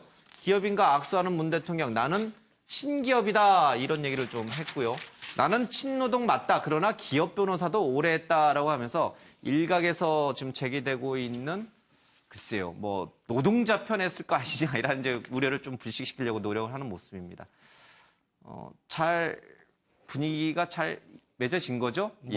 일단은 지금 같이 미국을 방문하면서 투자 계획에 대한 것들도 상당히 공격적으로 지금 가져가고 있고 이런 부분에 대해서 지금 문재인 대통령을 맞이할 때의 트럼프의 모습 어깨에 살짝 이제 손도 얹고 물론 아베하고 악수할 때는 이제 아베 손등에 손등까지 얹었습니다만은 뭐 최고의 격식을 갖춰서 응대한 것 같아요. 맞은 것 같아요. 이번에 미국 문 대통령을 맞이하는 미국 쪽 전반의 반응들은 굉장히 이 한미 정상회담이 잘 치러져야 된다. 그리고 문 대통령에 대한 적극적인 어떤 환영 이런 것들이 여러 군데서 지금 나오고 있거든요.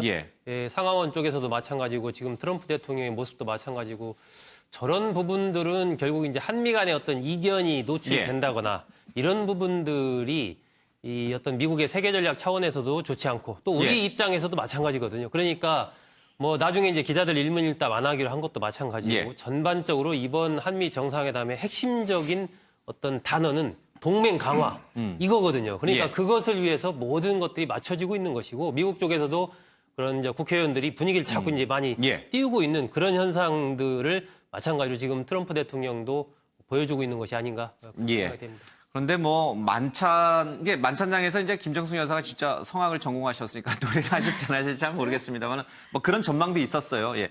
분위기는 굉장히 이제 좋게 진행이 되고 있는 것 같습니다. 1시간 남짓 정도 지났습니다. 조금 더 지나면 만찬 결과도 좀 들어올 것 같습니다. 들어오면 저희들이 좀 보내드리죠.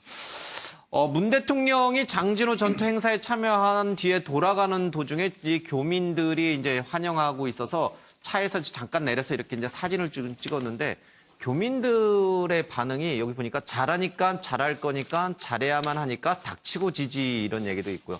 마이 프레지던트라는 이제 그런 표현도 좀 씁니다. 미국 교민들이 뭐 누군들 안 그러겠습니까만은 예, 외국에 나가면은 교민들이 그 현직 대통령을 엄청나게 이제 환영하는데 이런 모습 보면은 문재인 대통령이 한미 정상회담 사실은 쉽지 않거든요. 여러 의제들도 까다롭고 그 정상회담을 앞두고 교민들의 이런 따뜻한 환대를 받으면 좀 힘 좀 나겠어요. 그렇죠. 아무래도 지금 처음 정상회담을 하러 미국에 가셨는데 예. 어떻게 보면은 뭐 좀 그 긴장될 수도 있고 이런 부분이 있을 텐데 예. 저렇게 교민들이 어저께 저도 저 관련 동영상을 봤습니다만은 지금 뭐 사진상으로 나온 것뿐만 아니라 제가 예상했던 것보다 훨씬 더 열렬한 환영이 있더라고요. 그다음에 예. 국내에서 이렇게 유행되고 있는 뭐 이미 하고 싶은 대로 예. 다 해 뭐 이런 식의 그 구호들 있지 않습니까? 그런 것들을 다 준비해 와가지고 이렇게 뭐 환대를 하는 걸 보고서는 예. 저도 뭐 한편 흐뭇했고 아마 저렇게 돼서 이제 힘을 좀 받으셔가지고 예. 뭐 한미 정상회담 하는 데 있어서도 좀 좋은 결과를 예. 낳지 않을까 이런 예상을 해봅니다. 저런 거는 이렇게 동원하는 거 아니죠? 글쎄요, 뭐 외국까지 동원하기는 조금 쉽지 않을 것 같아요. 한인회에서 연락을 하긴 연락을 하겠지만, 하겠죠. 예, 예, 뭐 예. 일정은 알려주고 어디로 와야 되는지는 예. 알려줘야 되니까. 근데 사실은 이제 저희가 타양에 가면 고향 까마귀도 반갑다 이러는 예. 것처럼 외국에 환영하죠. 가 있는데 예. 대통령이 와 계시면 얼마나 반갑겠습니까? 이게 정말 하늘과 예. 땅 차이로 정말 그렇게 반가울 텐데요. 보통 우리나라 대통령들이 외국 순방, 특히 미국같이 교포들이 많은 데를 가면 첫 번째 일정이 교민 간담회. 동포 간담회 하죠. 네, 예. 동포 간담회에서 이렇게 사실은 맞아요. 기운을 얻으시고 이렇게 일정을 하는데 이번엔 더 뜻깊은 뭐 장진호 전투 기념비 행사 있었지만 아마 동포들을 바로 교민들 보셔가지고 예. 기운을 많이 얻으셨겠죠.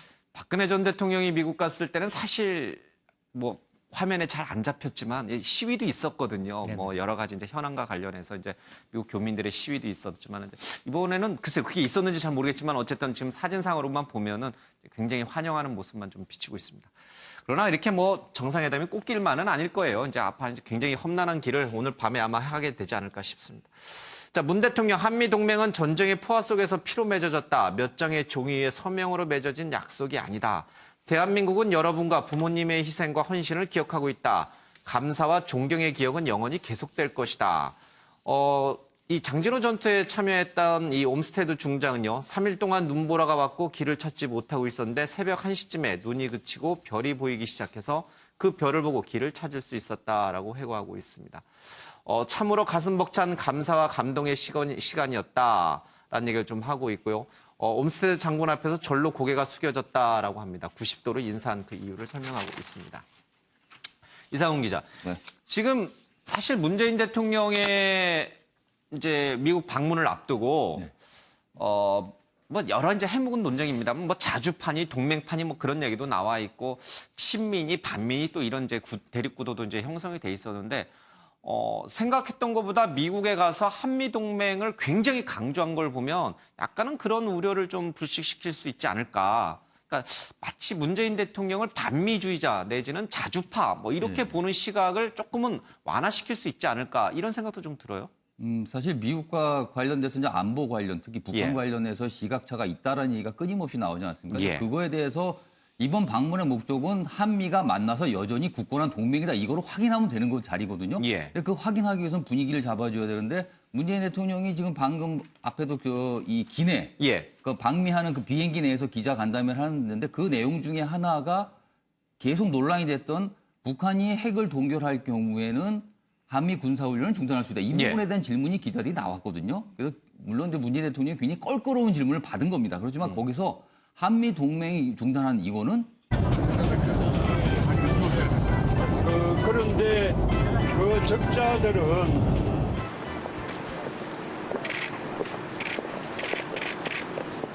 장진호 용사들의 놀라운 투혼 덕분에 10만여 명의 피난민을 구출한 흥남 철수 작전도 성공할 수 있었습니다.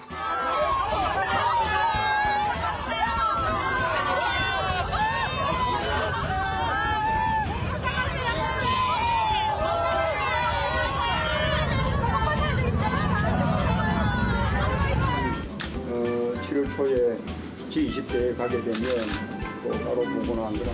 미국에서 크게 경제력을 높이 해서 부대 학력을 봐서 뭐 잠들 걸로 생각합니다. 예, 뭐 짝수만 달아보고.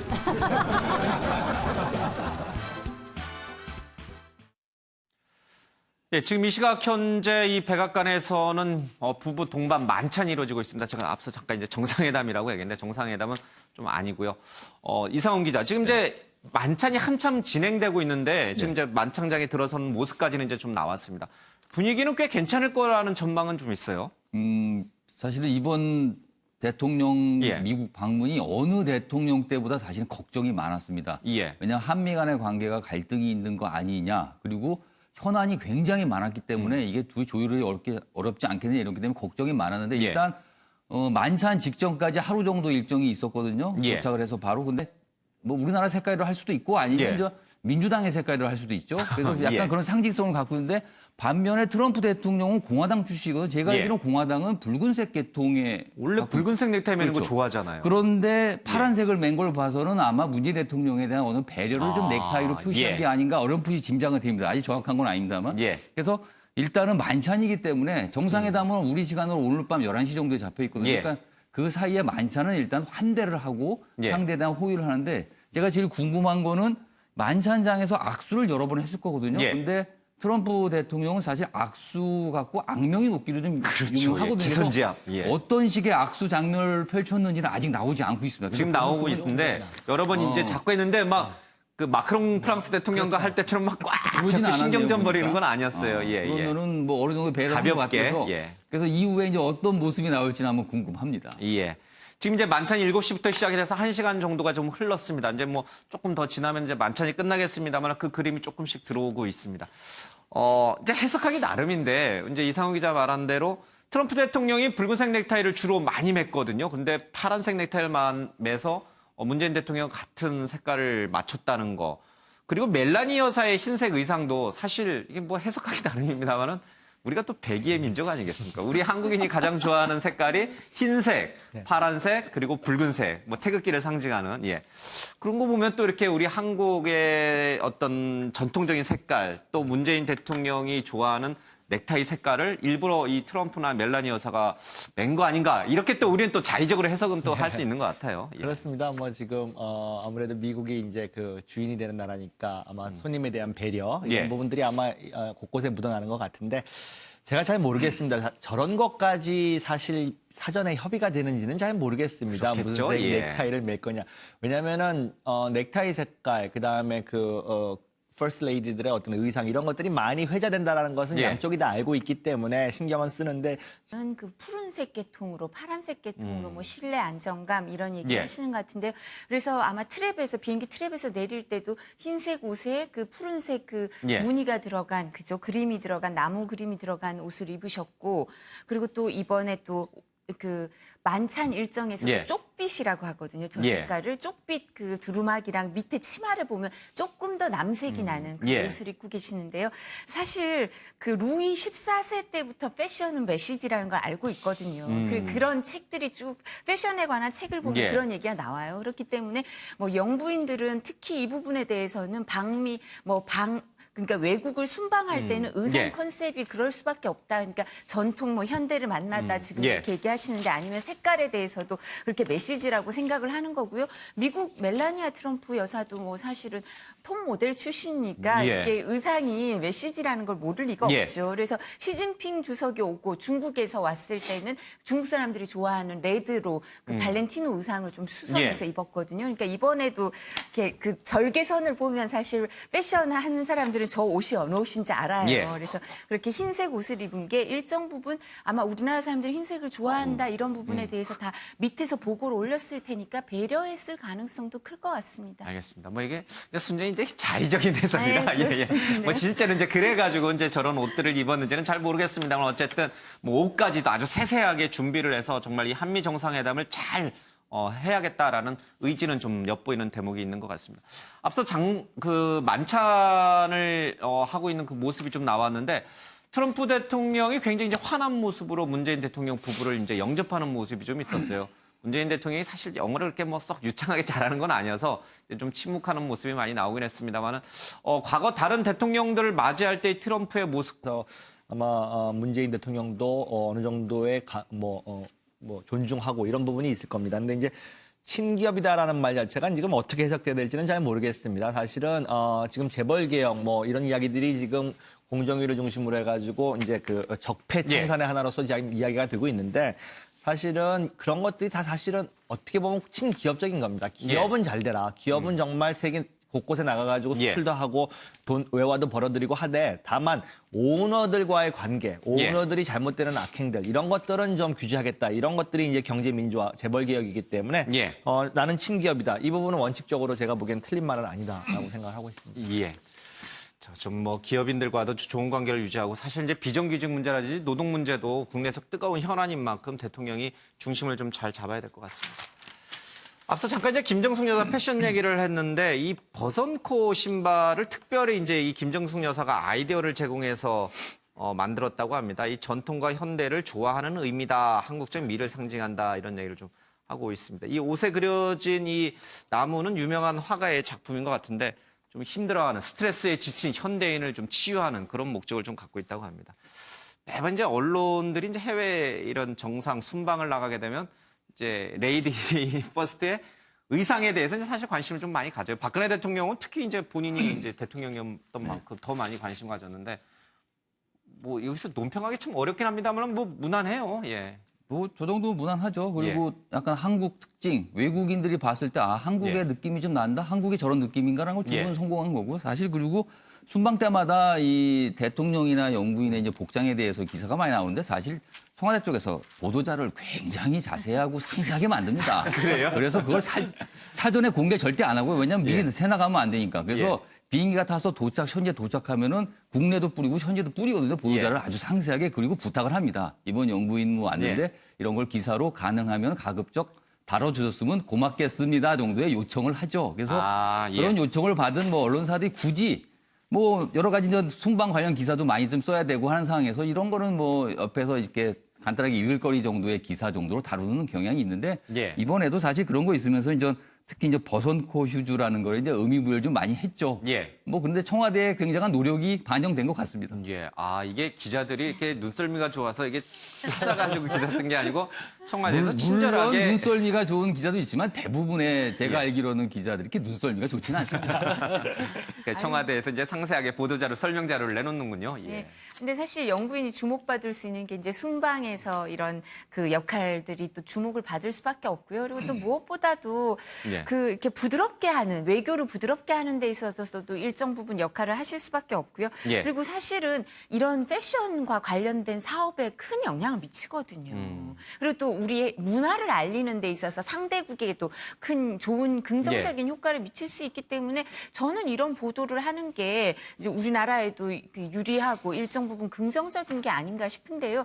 또 사실 그 일정 부분 일가견이 패션에 있으신 것 같은 게 아까 그 나무 그림을 그 프린트한 그 프린트가 참 어렵거든요. 프린트를 옷에 재현하기가 어렵기 때문에 그리고 저걸 소화해내는 것도 어려워서 보통은 저런 시도를 하기가 어려워요. 그렇기 때문에 이제 여러 가지가 적절하게 조화가 돼서 저런 옷을 입으실 수 있는 거고 또 한복도 한복의 아름다움을 또 알릴 수 있는 기회, 다양한 한복 그런 걸 알릴 수 있는 기회도 좋고 또 버선코 슈즈라는 것도 이제 새로운 시도 이런 것도 외국에 알릴 수 있고 또 나전 7기가 된 그 핸드백을 드셨는데 그런 부분도 부분도 외국 사람 우리가 나전칠기가 정말 유명하고 또 우리나라의 그 가치가 있고요. 또 저게 점점 재료가 구하기가 어려워서 희소성이 있거든요. 그러니까 이런 부분을 알리는데 도움이 되지 않을까. 그리고 그 전통 관련 산업에도 도움이 될 겁니다.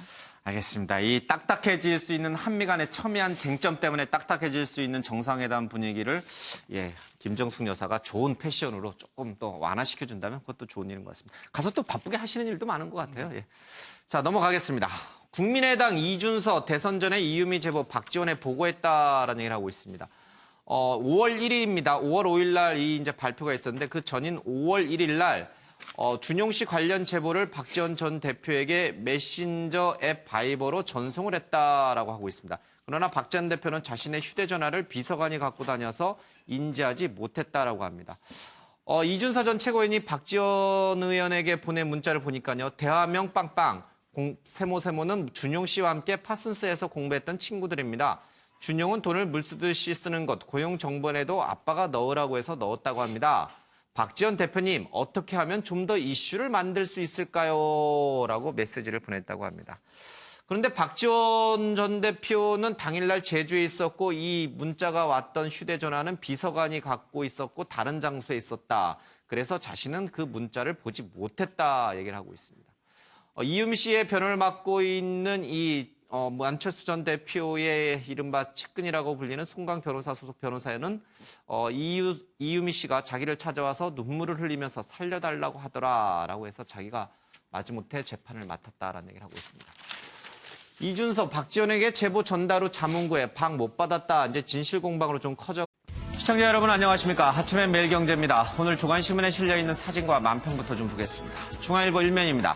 아버지가 탔던 빅토리아호 1등 항해사와의 만남이다라고 하고 있습니다. 문재인 대통령이 장진호 전투에서 흥남 철수를 도왔던 전설적인 장진호 전투의 주인공이죠.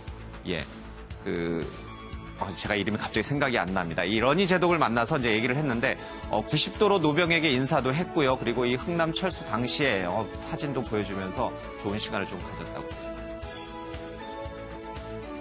김정숙 여사 패션 신뢰 상징 파란색과 한국적 미다라고 하는데요. 문재인 대통령과 함께 미국을 순방하고 있는 김정숙 여사의 패션에도 관심이 많이 쏠리고 있습니다. 오른쪽에 있는 사진은 서울공항에서 출국하기 전에 있는 사진인데 신발을 좀 유심히 봐야 될 것 같습니다. 이 버섯코, 그러니까 우리의 전통적인 버섯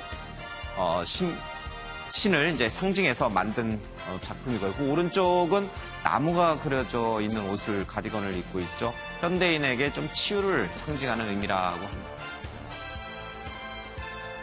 황재균 데뷔전 결승 홈런 MLB 영웅을 환영한다라고 하고 있죠. 메이저리그에 진출한 황재균 선수가 데뷔전에서 결승 홈런을 터뜨렸습니다. 같은 날 동갑내기인 유현진은 안타깝게도 패배했습니다. 집값 뛰고 실업난 가정 시진핑 방문 관심 없다 민심 싸늘하다라고 하고 있죠. 시진핑 중국 국가주석이 홍콩을 방문했습니다. 그 옆에는 홍콩 노란 우산 혁명의 주인공이 다시 또 시위를 하는 모습이 좀 벌어지고 있습니다. 중앙일보입니다. 꼬리 자르다. 이거 어쩌지? 조작 보고 박지원, 이유미를 잘라냈는데 이유미 씨가 박지원 전 대표에게 문자를 보낸 사실이 확인이 됐습니다. 박지원 전 대표는 몰랐다라고 선을 긋고 있습니다. 물 건너가나 우리는 전혀 모르는 일이라니까요. 국민의당 지도부. 그래서 니들이 가는 거다. 조작가 모르쇠 구태정당이라고 경향신문은 강도 높게 비판하고 있습니다. 하루 서둘러 학교 늦겠어. 잘 다녀오거라. 안녕. 맛있게 먹어. 축구란 말이야. 많이 늘었네. 구. B는 비정규직이고 정은 정규직인데 정규직이 딱 한 명 있네요. 담임교사. 비정규직 노조의 파업으로 인해서 어제 학교 급식이 중단이 됐죠. 그런 현실을 좀 빗댄 것 같습니다. 국민일보입니다. 학교 비정규직 파업, 급식 중단, 비상 차질이다. 퇴근이나 쉬는 날 하세요. 우리 같은 워킹맘은 어쩌라고요. 급식을 볼모로 파업이라니. 이렇게 얘기하시는 분들이 있는데 이분들도 누군가의 어머니고 학부모입니다. 죄송, 양해. 표현이 좀 있습니다. 우리 사회 비정규직 문제의 단면을 좀 보여주는 것 같습니다.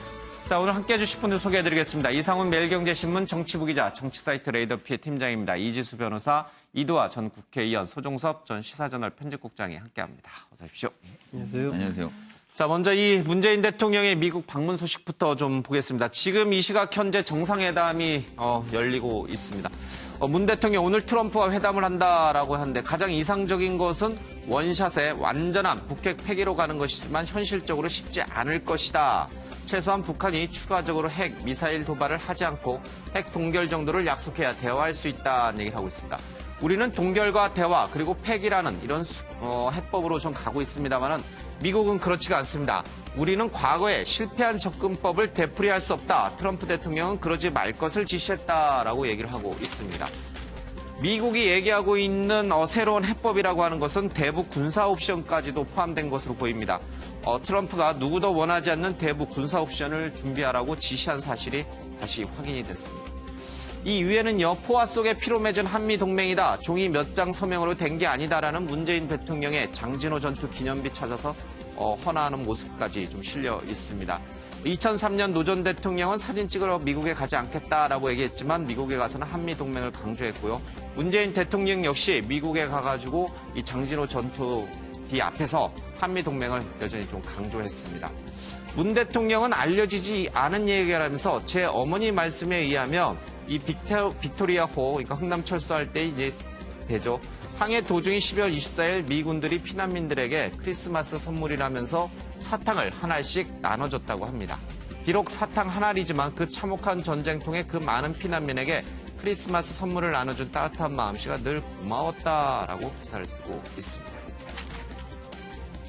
장진호 용사들 없었다면 저도 없다. 문재인 대통령 미 노병의 90도 인사하는 모습이 좀 보이고 있습니다. 여기에 있는 분이 바로 이 스티븐 옴스테드 예비역 해병대 중장인데 장진호 전투 당시의 일병이었다고 합니다. 이 일병 미 노병에게 90도로 인사를 했습니다. 행사를 마치고 돌아온 도중에 현지 교민들의 뜨거운 환대를 받았는데 직접 차에서 내려 교민들과 셀카 촬영도 응했다라는 얘기를 좀 하고 있습니다. 자, 그러면요, 문재인 대통령의 미국 방문 모습 잠깐 화면으로 보겠습니다. 적자를 보고 있다라는 것일 거라고 생각합니다. 그런데